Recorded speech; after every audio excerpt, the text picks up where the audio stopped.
How did you get that footage of Diddy? I figure most journalists would not disclose their sources. If Sean Combs watches this, what do you think he's going to feel? Like, wow, this is amazing. I think he's going to say this is the best documentary I've seen in a long time. My favorite villain? I kind of like Diddy. There are no misconceptions about me. I ain't never made a call to Diddy. I got Diddy's number, just hit him up. Yo, Diddy, what up? Never happened. He told me to take me shopping. I looked at him like, what you just said? Who? This is a tight one. And the winner is Eminem, the Eminem Show. Wait, he didn't just spell the word rapper and leave out a P. I kind of like Diddy. That is interesting though, because to a lot of people, 50 is the villain, but I look at 50 as more of an anti-hero. As a person who loves comics, he's more of an anti-hero than a villain. So you have something huge coming up, which is a documentary about P. Diddy, Puff Daddy, P. Diddy. Yeah. Did he do it, right? Yeah. You've been heavy on social media talking about it. He did it. And I'm the only one who's been vocal about this long before it actually. Oh, you've been saying this for a long time now. And then no one was, they're just, why is he saying this? And now it's coming out like crazy. I mean, but I also didn't participate. I also didn't go to those parties. Yeah. So a lot of the celebrity culture that you don't saying anything is because they participated. So, guys, this is nuts. Sean Diddy Combs was still filming himself a week before he got arrested, months after the feds had already raided and taken all his tapes, and somehow that footage got to 50 Cent, who's now put it in his memory. I was a party favor. What does that mean? I was a party favor. I was somebody you take off the table. So you're telling me they set children on the table, like when you go to a birthday party and they have gift bags for everybody that comes that have candy and toys in them, and they set them on the table. So you're telling me at the freak-off parties, they put children on the table instead of gift bags, and then people can do what? Take you off the table and have, even though it's against the rules to do certain things, like, well, sometimes that's against the rules, like for me that was against the rules, but that didn't matter. At Cat Williams, who's getting exposed next? Hashtag Cat has the answers. Well, there is a third arrest that is coming. There's 2 that's already down. There's a raid that's about to go on. And on top of that, it's somebody that has something to do with an affidavit that I have already released. I am telling you, we know that it's coming.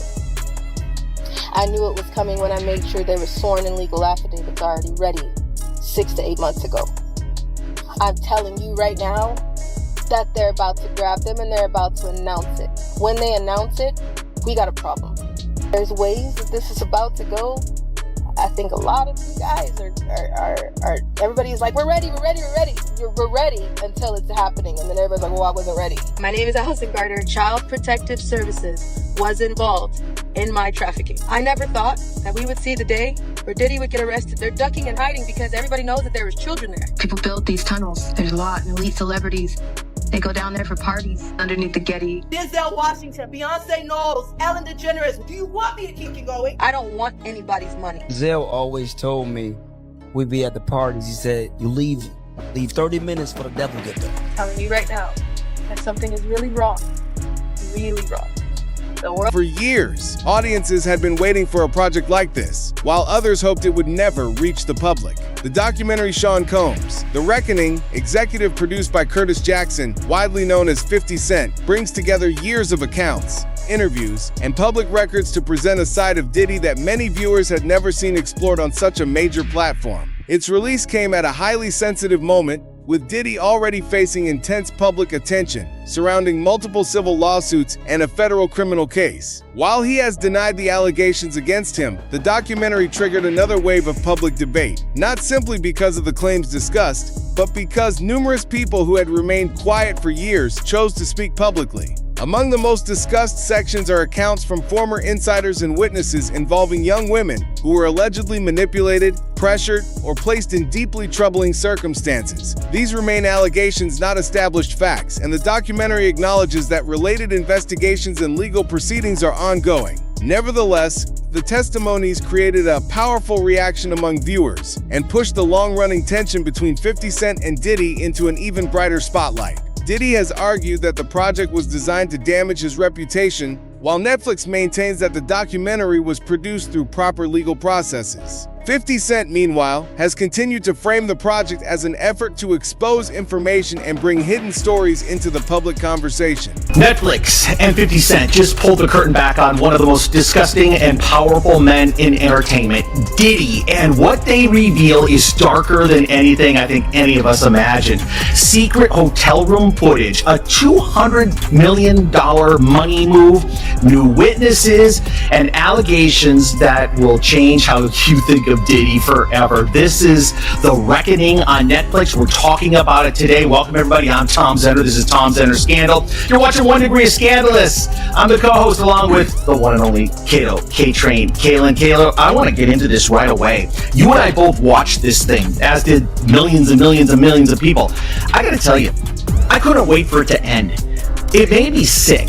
It disgusted me. You know, usually a Netflix doc is so captivating, and this was so well done. Kudos to 50 Cent. You are a hero in my mind, 50 Cent. You really are. We're going to get into this, but I couldn't wait for it to end. I just had a sick feeling about me that this guy, Diddy, got away with this crap for 35 years, and we're going to get into all of the new revelations today and talk about potential implications. But how did you feel watching this thing? Well, I'll tell you what, Tom, I had no interest in Diddy at all. I had nothing. It was like another Diddy story. As soon as I watched the opening scene of him in the hotel room talking, I was captivated. I feel like it was 50 Cent was like on SEAL Team 6. He went in, he got the footage from this videographer, and it was so compelling. It is, like you said, it is so well done. And all 4 episodes, you're on the edge of your seat. I watched it in one sitting, which I rarely do, and well, I'm telling you, my opinion completely is different of Diddy. I thought, oh, this guy's probably, okay. I met him one time or maybe twice at the Playboy Mansion. I would not want to have any association with this person at all. The way that he used, which we're going to get into, how he used his friends. It's just like everything you're taught when you grow up of being a good person, he did the opposite. Yeah. Everybody he touched, he destroyed. If you came into Diddy's periphery and his life, your life is over as you know it. You were facing violence, potential death, extortion, entrapment. This guy, and you know what? The doc did a good job of showing how he evolved, right? And his background, which doesn't excuse anything, but I learned a lot from this that we're going to get into. And I guess, Kato, before we get into like the top 10 things that we're going to reveal from this, and by the way, you don't have to be a hip hop or rap fan. This is a crime. This is true crime at the core. And we're dealing with a true monster, all right? Ryan Murphy might have his next one right here, Monster Diddy. But Kato, do you think they have Netflix available in prison? Because I wonder if, what the reaction with his prison mates are going to be when they see this. That's a great question. I think that any visitor coming in is probably telling him, if he hasn't seen it, and this is probably their last visit to see him, saying, you are a POS, a piece of. And like I said, it is this deals with, Tom, not only just extortion of money, never paying thing. Is anyone paying attention to the Aaliyah Carter, this young lady who is making all of these accusations about Diddy, the Diddy parties, and several other people, including Denzel Washington, I think Ellen, and I think she mentions Oprah, and she just goes in, and it is a heart-wrenching thing to watch. Someone sent me a clip. I had no idea, never even heard of this woman, and I wound up getting this clip. And I listened to the whole thing. It's probably like 22, 23 minutes of her sitting in a car. I believe her mother's next to her. And this young lady is in tears and expressing that she was, a victim of child trafficking. She was in foster care and was part of the whole Diddy trafficking, that whole thing. Underground, literally underground. She mentioned there's tunnels. And I'm almost like the way she spoke in this and the things that she said that's going on and her fear of the authorities who are supposed to be reaching out and looking out for them now that Diddy's already been exposed and Diddy's been locked up. It's like there's fear because there's like hotlines that the victims are supposed to call, but I think she makes reference to the fact that those hotlines are really just gathering information and they're gonna get rid of these people. Like, it's really spooky. One time he locked me in containers with his shipment of kids. There were kids in there that didn't speak English. There were kids that were sick and that were already dying. There were babies. There were babies that were 6 years old, and I'll never forget them just crying, and everybody was just staring at them. Everybody was just staring at each other. Nobody knew whether or not to move. I was freaked out. And I got up and I held her. And they opened the truck and they took her from me. Because they said she was already sick. And they killed her.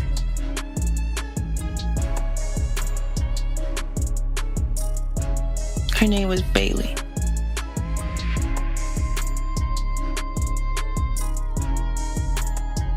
There are kids in there from Africa, from Mexico.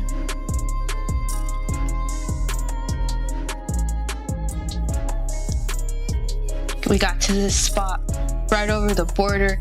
They went past these colorful houses. They turned down these dirt roads, and there was a bunch of trucks.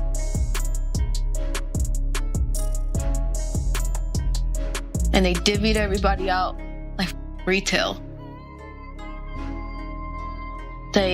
One person, she wouldn't stop crying, so they said that they would just send her off to somebody who was already sick, that had AIDS, that was gonna die soon, because she wouldn't shut up.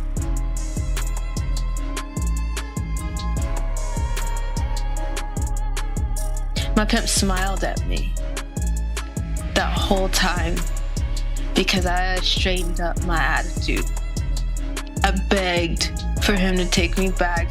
I begged for him to keep me. And I promised that I wouldn't tell the social workers again. I promised that I wouldn't say anything if he just took me with him. If I could go home. And he did.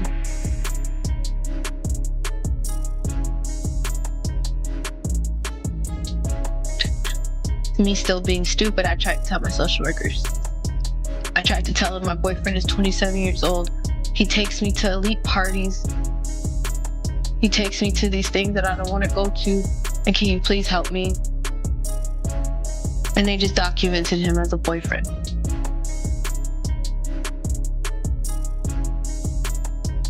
My social worker told me that maybe I needed to just talk to him. Maybe if I just did something right, or if not, just break up with him, that it would be okay.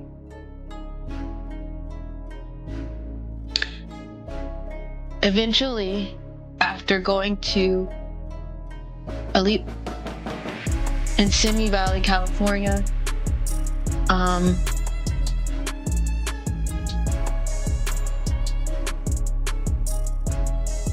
escort services,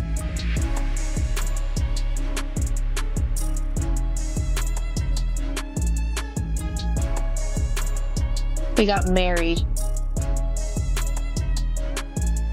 He proposed to me on a boat one night. And I was so angry because I didn't know what to do. I didn't know how to deal with that. I was 15 years old, and I knew my adopted mom now. I knew her, and I was telling her I have a husband. And I didn't know what that meant. I just knew that he's not gonna kill me. So I'm married. And I was okay with it. I have something huge coming up, which is a documentary about P. Diddy, Puff Daddy, P. Diddy. Yeah. Did he do it, right? Yeah. I know you've been heavy on social media talking about it. He did it. And I'm the only one who's been vocal about this long before it actually.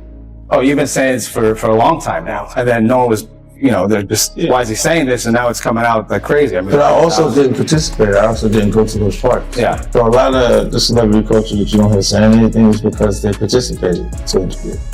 But was there a reason you never went to those parties back in the day? Obviously, I know what's going on there, but is there a reason you never did? I'm just not with all that freaky.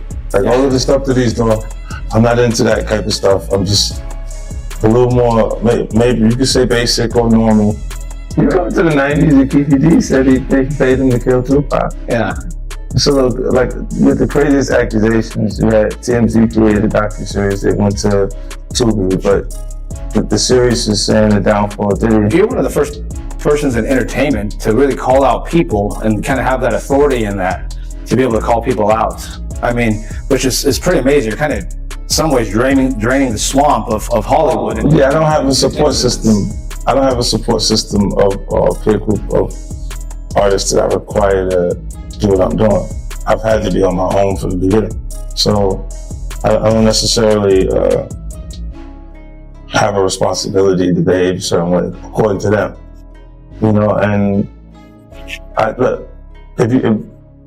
didn't have a award-winning director doing it, if I hadn't put the right people in place to produce it properly, I wouldn't understand why they would question it. The documentary premiered during the week of December 2nd, 2025, unfolding across 4 episodes, each running close to an hour. Directed by Alex Stapleton and executive produced by 50 Cent, the series quickly became a major topic across social media and online platforms. Netflix stood behind the production, stating that the footage featured in the series had been properly cleared for use. Diddy and his legal representatives strongly challenged that position, arguing that the documentary presented an unfair and one-sided narrative and that certain footage had been used without authorization. His attorneys reportedly sent Netflix a letter accusing the production of creating a misleading portrayal. Rather than slowing the conversation, the dispute generated even more curiosity and drew additional attention to the series. The opening episode begins with striking footage recorded just 6 days before Diddy's 2024 arrest, showing him inside a hotel room speaking with his attorney and describing the seriousness of his situation. Diddy's representatives have disputed how the footage was obtained, while the filmmakers maintain that it was legally acquired following his arrest. That opening immediately fueled debate, but the revelations that followed pushed the discussion even further. Throughout the documentary, former employees, security workers, collaborators, and other individuals who had access to Diddy's inner circle share their accounts. Some describe a world shaped by influence, wealth, and privilege, while others allege that young women were placed under pressure or brought into situations they did not fully understand. A number of witnesses also claimed they encountered women who appeared unusually young, though these accounts remain allegations and have not been established as facts. Diddy has denied the accusations, yet the repeated similarities between different testimonies left many viewers questioning what may have been happening behind closed doors for years. And ultimately, the documentary leaves audiences facing one powerful question: how could so many people stay silent for such a long time? Netflix docuseries about Sean Diddy Combs is making headlines for its never-before-seen footage of the music mogul in the days before his arrest. Now, Combs is threatening legal action against the streamer for airing the unauthorized footage. Behind the series is Combs' longtime rap rival 50 Cent and director Alexandria Stapleton, who sat down with NBC News' Chloe Melas ahead of tonight's release. Tonight, Netflix releasing never-before-seen video of Sean Diddy Combs filmed just days before his arrest on charges of trafficking and racketeering in 2024. The footage is part of a 4-part docuseries, Sean Combs: The Reckoning, premiering Tuesday. Behind the explosive documentary is Combs' longtime rival, Curtis 50 Cent Jackson, and director Alexandria Stapleton. How did you get that footage of Diddy? I feel that most journalists would not disclose their sources. The recordings give viewers an intimate look at Combs' mindset ahead of his criminal trial, even conversations with his legal team. Does he know y'all have this in the doc? I would doubt he knows. So when this airs, that'll be the first time that his legal team, Diddy, that everybody knows that this footage is now seeing the light of day. Perhaps, what was he intending to use it for?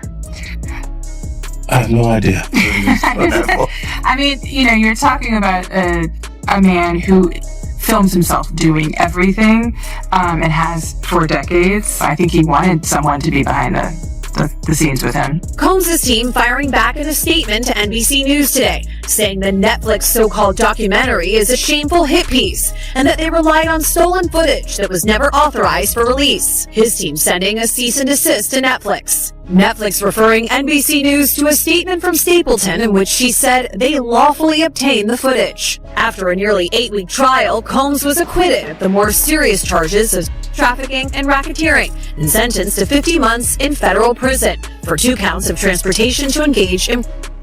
Combs' team going on to slam Netflix for partnering with 50 Cent, who they say has been his longtime public adversary, something the Grammy winner denied, citing his own casting choices in his popular Stars franchise, Power. One could watch this and think that you really hate Sean Combs. What would you be thinking that? Because of the things that you post on Instagram, because of the... Look at this. And let's stop for a second and do say that I hated him enough to hire his kids. And we've never done anything to each other. So it's just competitive energy and things that you say about other artists while you're in hip-hop culture. This documentary is one of several that has chronicled Combs' rise and fall, but Stapleton says theirs is different. Yeah, there's a lot of new information. No one had ever really put it together like that before. For 50 Cent, he says he feels a sense of obligation. Well, if I didn't say anything, you could assume that all of hip-hop culture is comfortable with his actions. And Chloe Molas joins us now in studio. Chloe, you've seen the whole documentary. What else can you tell us about it? So there's a lot more of this never-before-seen footage, Tom, of Combs having really private conversations with his legal team, and you really get a sense of his mindset ahead of his criminal trial, which is really fascinating for me because he never did any sit-down interviews ahead of the trial, so you finally get to see what his strategy was and how worried he was. But clearly, perhaps he didn't think that he was going to go to prison because he's filming this documentary. You're also going to hear from Aubrey O'Day. She was in the girl band Danity Kane as part of making the band. She has an explosive allegation against Combs. And then there's quite a bit that focuses on the of Biggie and Tupac, and people from Combs' inner circle raising a lot of questions. People are going to also have a... Watching an episode called Pig Night. When I went, they tried to feed us. And I remember it because when you have to do borders jobs like that, you don't eat. You're not allowed to eat. You actually have to starve yourself because this is about to get a little bit dark. So if you got a faint stomach or if you just can't be doing it right now, just go. Don't even try to. It's a lot. It's about to get a lot. So just here's your time. Exit.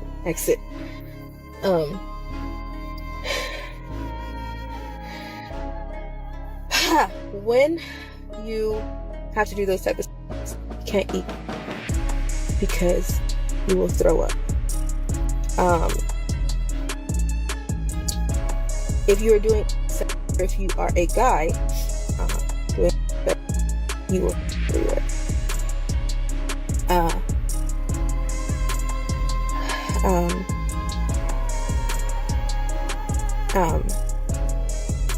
When this happens, your parents will get mad at you.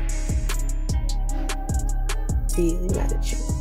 And if that is a fetish for someone, they use that to their advantage. So if you throw up on someone, you will have to eat it. If you on someone, you will have to lay in it. Have it, stay in it.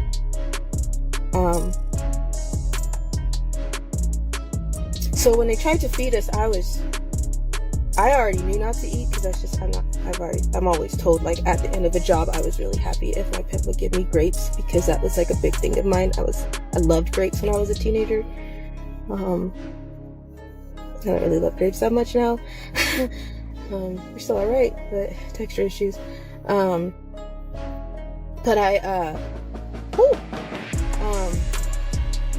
Anyways, yeah. Yeah, so I knew, okay, I eat, I don't know what this is for. I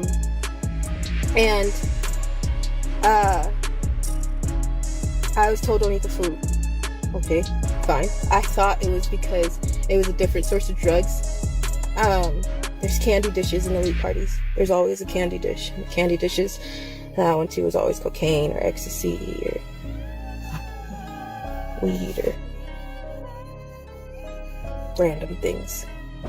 Angel dust, all kinds of things. They showed us a room. They kind of made us feel like we were taking a tour of the mansion.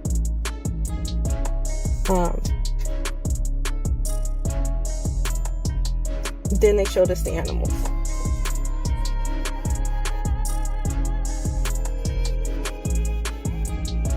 Then they took us to a rec room, like a playroom.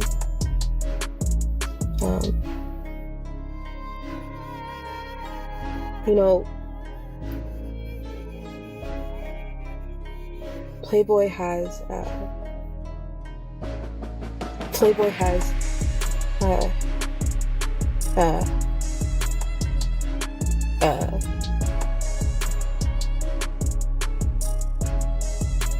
forgot what I was gonna say. Contracts. Non-disclosure contracts. There's sometimes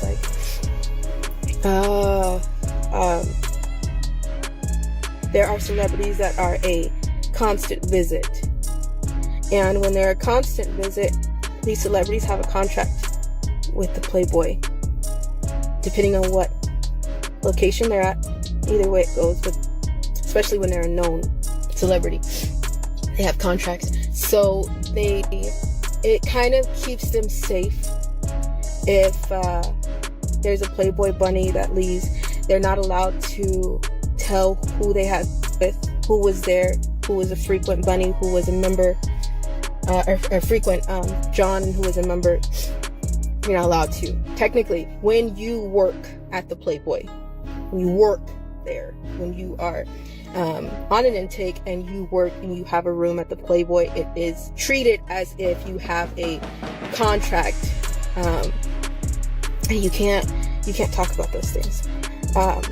So for me, I didn't have that contract. I was brought in for a weekend, and when I found that episode of Pig Night, then I realized what was going on, and it took me. I have cried myself to sleep so many times this past week. I ain't gonna lie. It's a lot. It's a lot to process. 50 Cent may not have created the documentary alone, yet his involvement remains one of the biggest reasons the project continues to dominate public discussion. For years, he has spoken openly about wanting to bring attention to issues he believed the entertainment industry had avoided addressing. After Diddy reportedly declined an opportunity to participate in a documentary under his own control, the project eventually moved forward with 50 Cent's team working alongside Netflix. Critics have questioned whether his involvement was driven by personal motives, while supporters argue that his participation gave the project the strength and resources needed to move forward. Whatever the motivation, the effect of his presence is difficult to ignore. Several participants suggested that having 50 Cent connected to the production gave them greater confidence to speak publicly. Some claimed they had considered sharing their experiences for years but struggled to find a platform willing to take their accounts seriously. Once the production gained financial backing, major visibility, and a recognizable figure behind it, those voices finally had an opportunity to be heard. The result was a documentary that transformed years of private stories and public controversy into a conversation reaching audiences around the world. 4 pictures in the documentary that I've seen of myself. You know, some people say they saw more, but I know three different times where I was certain places that you could actually see me in a documentary, and that's the only thing you're going to get. But the stories that they told in the documentary, bro, come on. They could have went a whole lot deeper. They could have did a whole lot more. So I ain't in the documentary because that lady that was the director, I think, what's her name? Alex, you know, Alex Steak, you know her name, Mighty? Yo, Mighty, just give me 1 second. Give me 1 second. I'm gonna look this up, all right? Okay, her name is Alex Stapleton. The director that I spoke to was Alex Stapleton. She was the one who told me that she was the director, she was the producer, whatever, this, that, and the third, the whole 9 yards. And she was talking mad greasy to me. And listen here, it's no my after you talk that kind of talk to me, it's no amount of money she could have paid me anyway for me to get in there.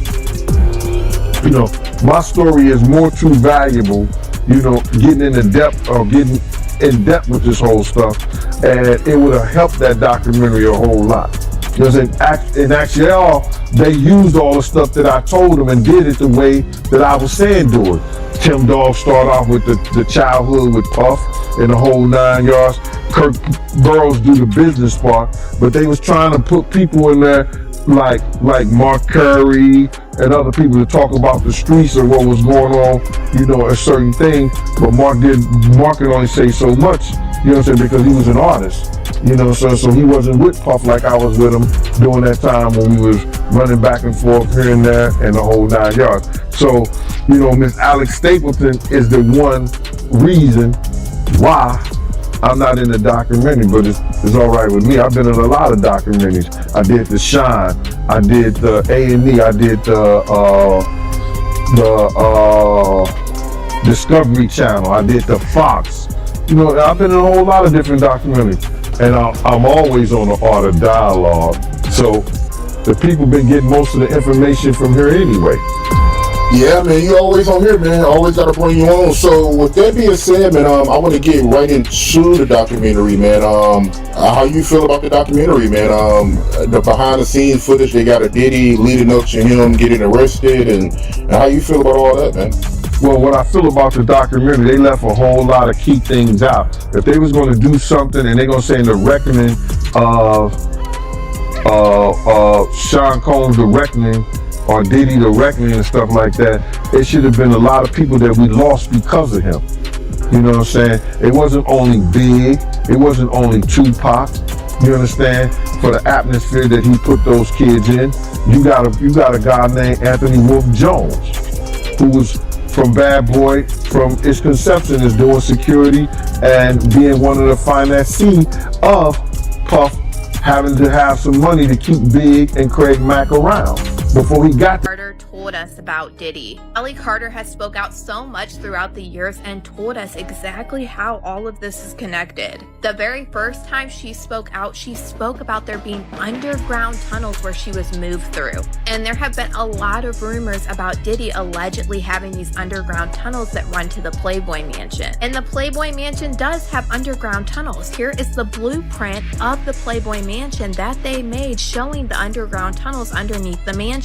And I blew this up a little bit more for you guys because back in the day, it actually led to celebrities' houses. Aaliyah Carter has just made an affidavit of truth that she turned over to the feds against Diddy and other celebrities about how she was allegedly at a Playboy Mansion party. As you can see, here's Diddy's name here and others such as Birdman, Denzel Washington, and Young Jock. In this document, she speaks about how she was a party favor and how other children were there as party favors as well, and how they were set on a table and had to wait for people to come and choose them. She explained how once these people were done with what they were doing, and I have to watch what I say, but you guys get what I'm saying, they would be placed back on the table for someone else to choose them. She explains how these parties turned into a whole frenzy once the DJ started music and turned on the flashing lights. And then she explains how there was things at this party called body cakes, and it means that these would be on the table and people would put food on them and then they would eat off them. Y'all, I just seen a footage of Diddy doing this at a white party that he held back in the 2000s. She explains in this affidavit that they would bring in animals like donkeys and burros, and they had to have physical relationships with them as these people watched, and her and another girl ended up throwing up and they rubbed their faces in it as punishment. Aaliyah Carter also told us that she had physical evidence against Diddy and some of these other celebrities, and she took a picture of this, also showing proof that she turned in physical evidence. I was at a Diddy party. I was one of the party favors. But I told you, nobody tells on Diddy. Maria Z, I did that interview in 2021. 7 months ago.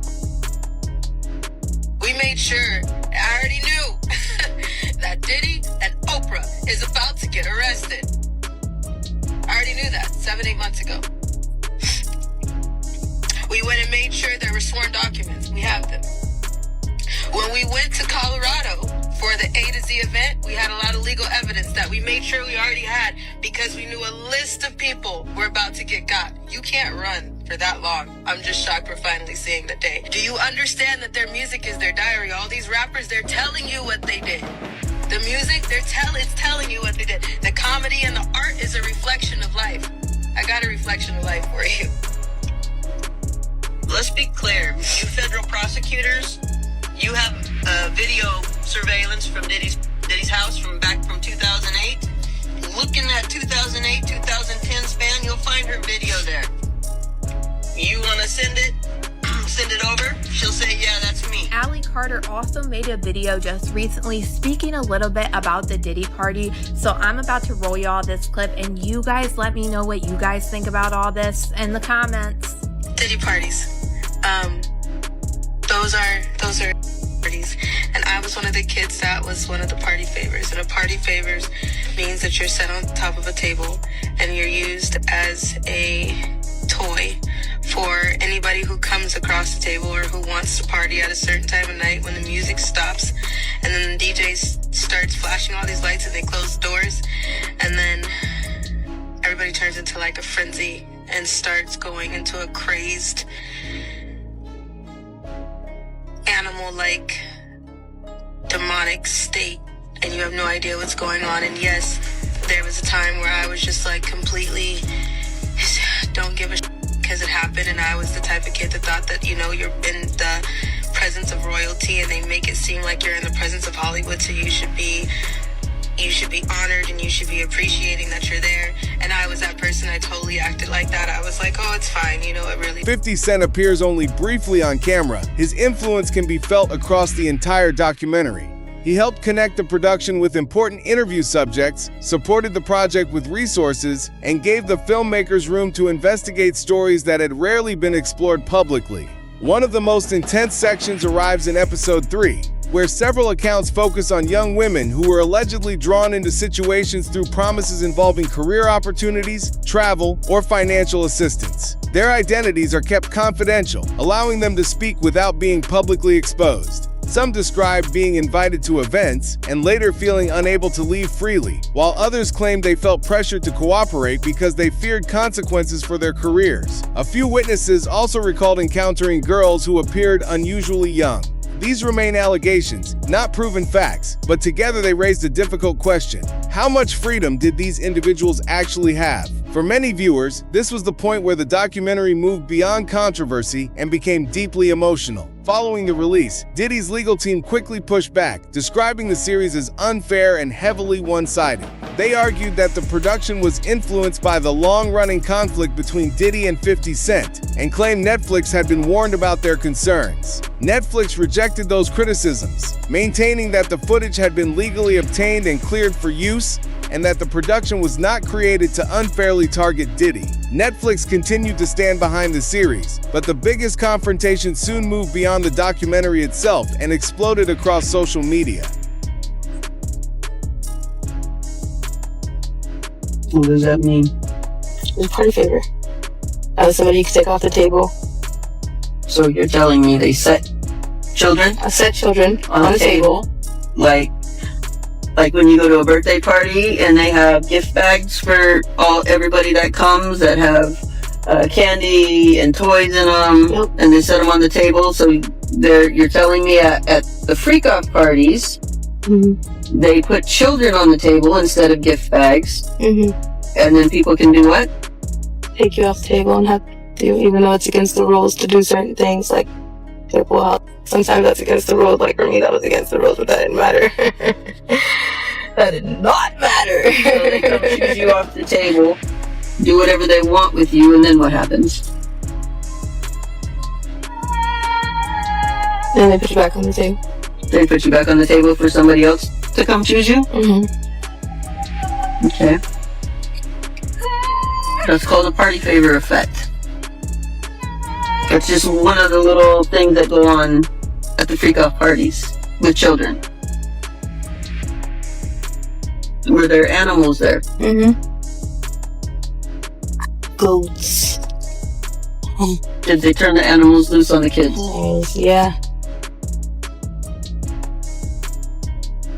And if you got sick and threw up because it was so disgusting, what happened? You had to eat it.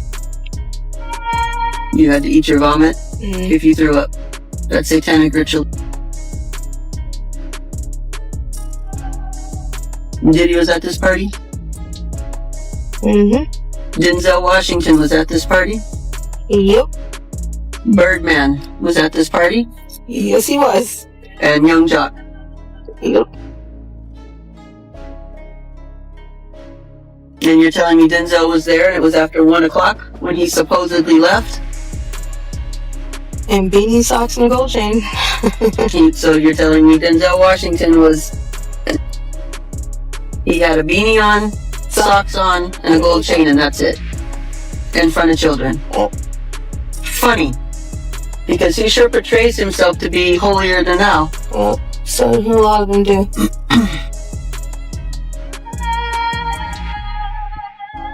I think you also told me that one of those men have a birthmark. Left thigh. One of those men have a birthmark on their left thigh.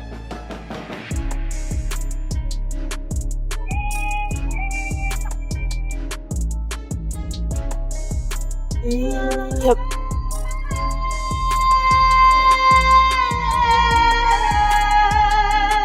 Did you have interactions with Diddy?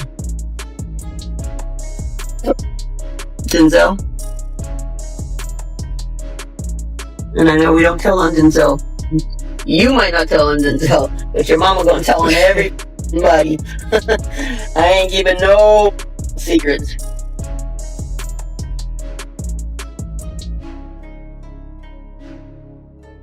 Denzel?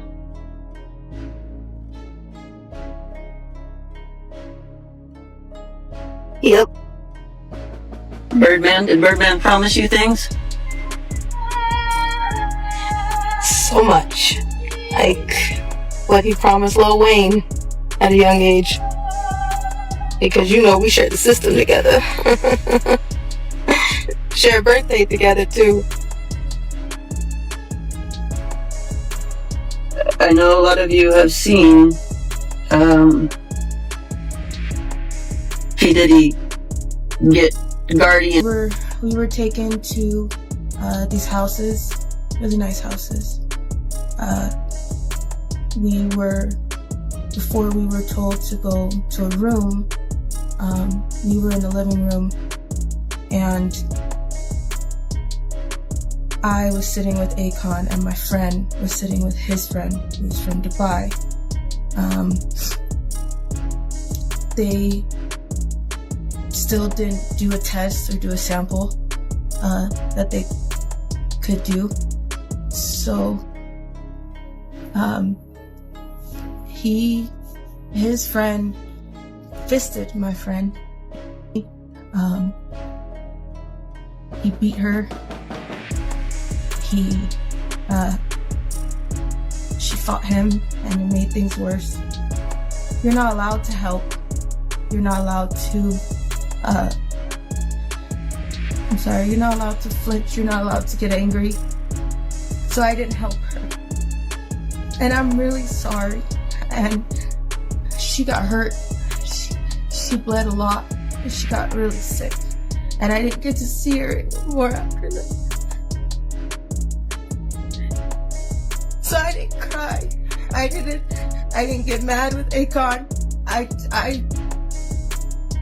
I didn't get mad at all. I wasn't yelling. I wasn't asking him to let me go. I didn't get mad at him. I did what he said. It wasn't bad. It just wasn't brutal. It wasn't bad.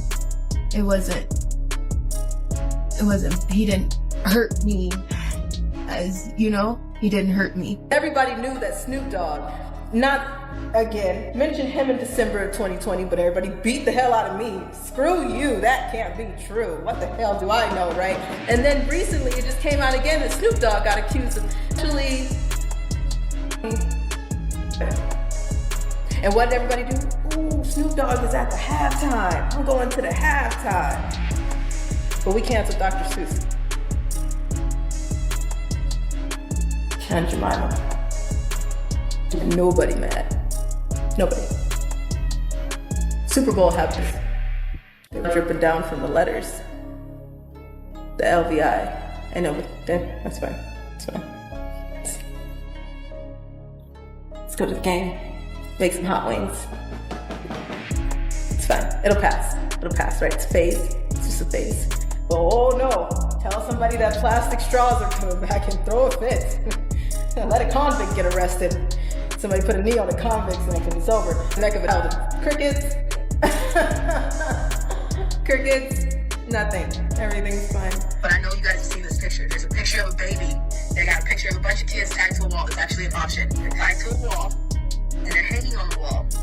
That's another form of an option. Some options are very pretty. Some you get to stand. Some you got to... I've had some really weird options. Fires come through wherever you're at. Okay, there's a white kid, there's a black kid, there's a black kid, there's an Indian kid, there's a girl, there's a guy. They check everything. They have a taste. They walk into a room and they have basically like how you have, if you walk into a car lot and you're like, can I turn on the car? Can I sit in the car? Can I open the door? That's literally what's going on in an auction. For children. You will bring in a child to walk through that, to play in it, to lay in it, to put on their body. This happens on baby farms too, if you understand it, right? Where they're holding babies, newborn babies, fresh out of the hospital babies. This person commented, "The world is so evil, it's impossible to be truly happy knowing that there is something like this going on somewhere." Another person writes, "She's been telling these stories for years. Imagine that courage and being ignored while it's still going on." She said, "I hate hearing about this, but it is so important." Another person writes, "Missing children, CPS had to be involved because these are the kids that nobody came looking for." And let's not ignore the biggest red flag of all. Every time she drops a new piece of information, the pressure to silence her increases. Suddenly, she's being followed, watched. Even the cops seem to be moving against her, which only raises the question, is Allie Carter being set up? And I don't want him to see it. That's all I'm saying to you. That's my personal information. Okay, so step back. Let me grab my keys. It's that simple. You can watch me do it. No, just step back. Watch me do it. You're an officer. Step back. That's it. That's all I'm saying to you. We're giving you. Is this a black situation? Please stop back. Please step back. What did you say? Are you kidding me right now? What is the problem? We're asking you to please step back away from the vehicle for a moment. Just go stand over here. Okay. Taking one as well around the vehicle, okay? Don't touch, don't. I'm standing where you told me to stand. You got free air around my car. With me being a drug. Okay, he's doing it. There goes the dog. You got the free air around my car. There you go. This is absolutely ridiculous. Absolutely ridiculous. For what? For absolutely what? Babies. For absolutely what? Have a good one, dog. Are you kidding me? What? You see this dog? Are you kidding me? All I want to do is grab my keys. Being a drunk driver have to do? Yes, tell us, what is the cause? After you do all of this search, what is this cause? Go ahead and tell me. What is the cause? Are you gonna tell us what the cause is after this dog finishes his search around this car? Are you gonna tell us? Wow. Are you gonna tell us? It makes no sense. I'm not near this dog, so they're talking about this dog is gonna bite me. I don't know if that's what the next plan is. I don't know. But I'm not near this dog. You're too close to me, sir. Well, then back up. That's your free air. How long does this search take? We are freezing our asses off. We are freezing, so that's it? You were freezing our asses off, so now can you tell us what the cause is? Can you tell us what the cause is? Can you tell us what the cause is? For this? He said multiple things. They won't let this officer over here explain his shit. He said multiple things. My grandma's out here with a sprained ankle. My mom has back issues. Excuse me? What'd you have? Okay. We have probable cause to search the vehicle. For what? For what? He gave a positive response to the odor of narcotics. Excuse me? He gave a positive response to the odor of narcotics. I have narcotics. They're prescription. She has scoliosis. You want to see him? I just told them. You want to see him? You want to see him? She has screws. She has screws in her back. You want to see him? I don't see it. They're in my backpack. In the green Scooby-Doo backpack. What? My narcotics.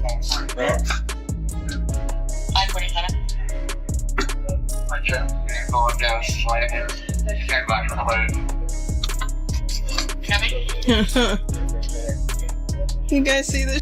Where's everybody at? Where's is the lawsuit?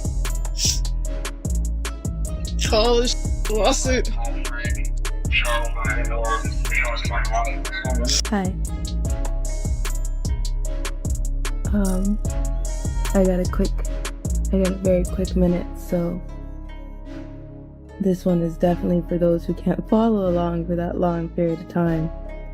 So here we go. Father God, we thank you for this day. We ask that you protect us in Jesus' name. As we move right now, Father God, I ask that you just put a hedge of protection over us, over the angels that are helping us, over those who are praying for us, Father God. In Jesus' name we pray. Amen. I made you yawn too? I'm tired. I'm really tired. After the documentary premiered, 50 Cent continued posting clips, jokes, and commentary that suggested viewers were finally being exposed to stories that had remained hidden for years. Diddy's supporters pushed back, accusing him of using the controversy to strengthen his own public image, and that disagreement quickly became a major part of the wider debate. The documentary does not publicly identify anyone described as an alleged underage victim, and it avoids presenting unverified claims as established facts. Instead, it includes several testimonies suggesting that some individuals involved may have been very young at the time of the reported events. One former employee claimed that some of the girls visiting Diddy's properties appeared unusually young and seemed uncomfortable in certain situations involving older individuals. As those accounts circulated online, the discussion became even more intense. Social media users began examining the different testimonies, questioning whether the repeated similarities pointed toward a broader pattern.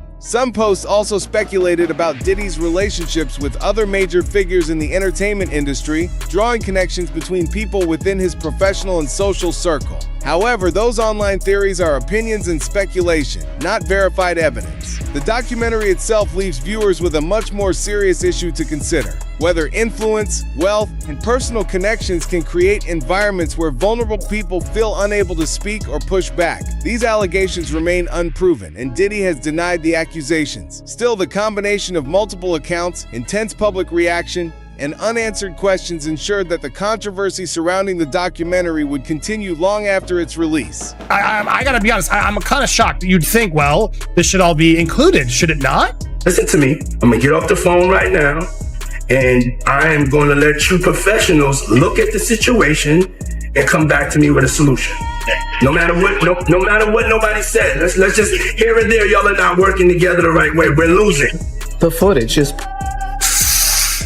Like, the way he's bossing around these high-powered lawyers is so revealing. Part of a new, highly anticipated docuseries by director Alex Stapleton and rapper and executive producer. Look at that smile.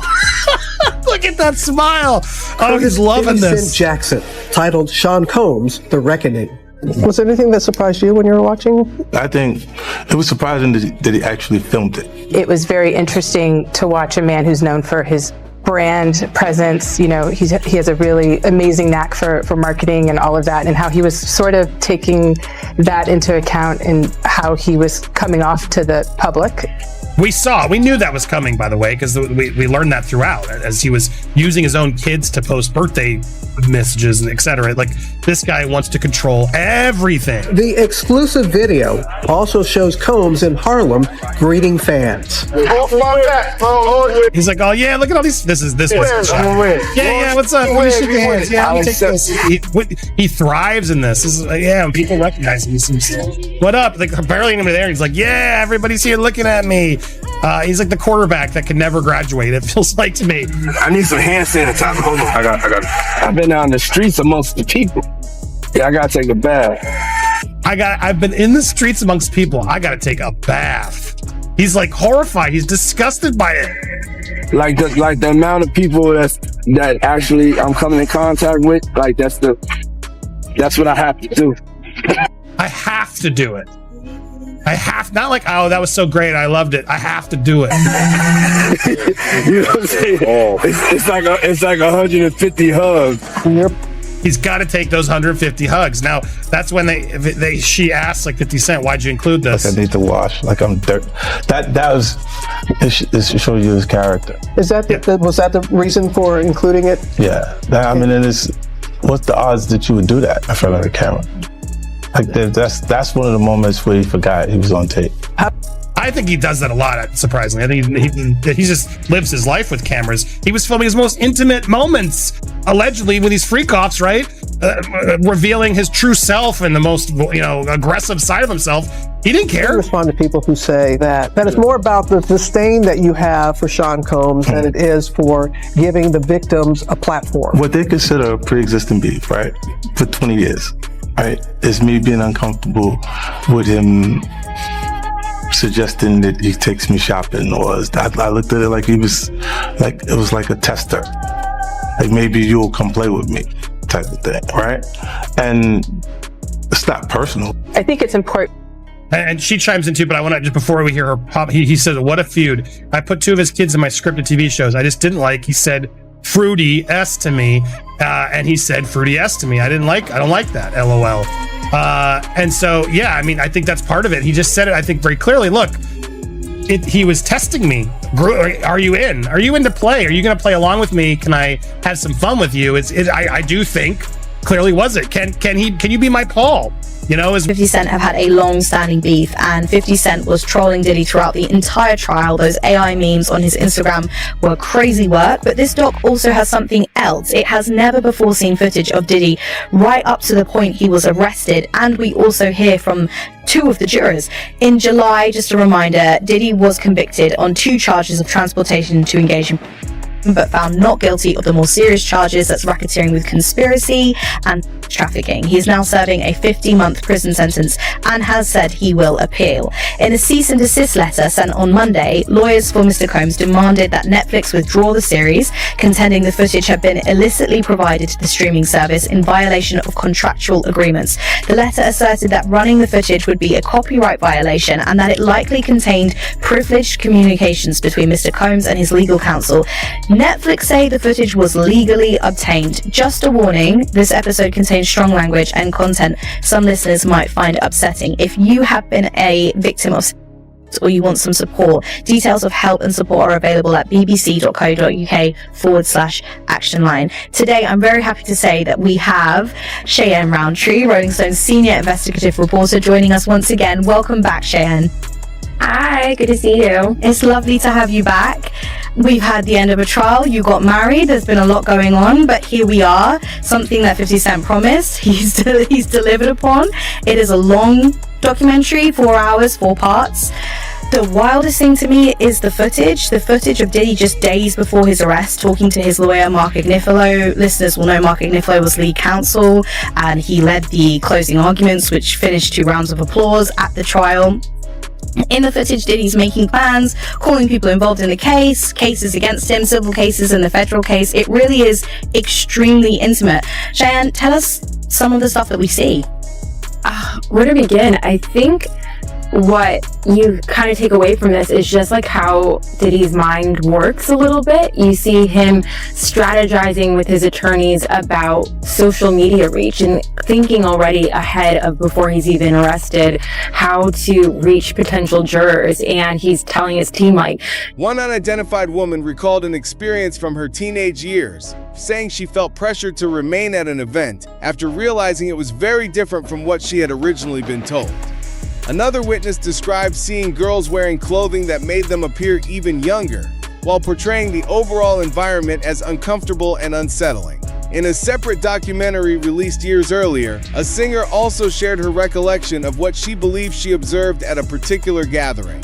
Following the release of The Reckoning, those earlier comments resurfaced online and added another layer to the growing public debate. The documentary also revisits previous legal cases, including lawsuits from women who alleged that they were under 18 when certain events reportedly occurred. Some of those cases were later withdrawn, while others have continued through the legal process. Other claims have never been independently established, making it important to distinguish allegations from confirmed facts. Even so, the documentary's decision to revisit these accounts has kept attention focused on the unresolved questions surrounding Diddy and the people who say they encountered his world.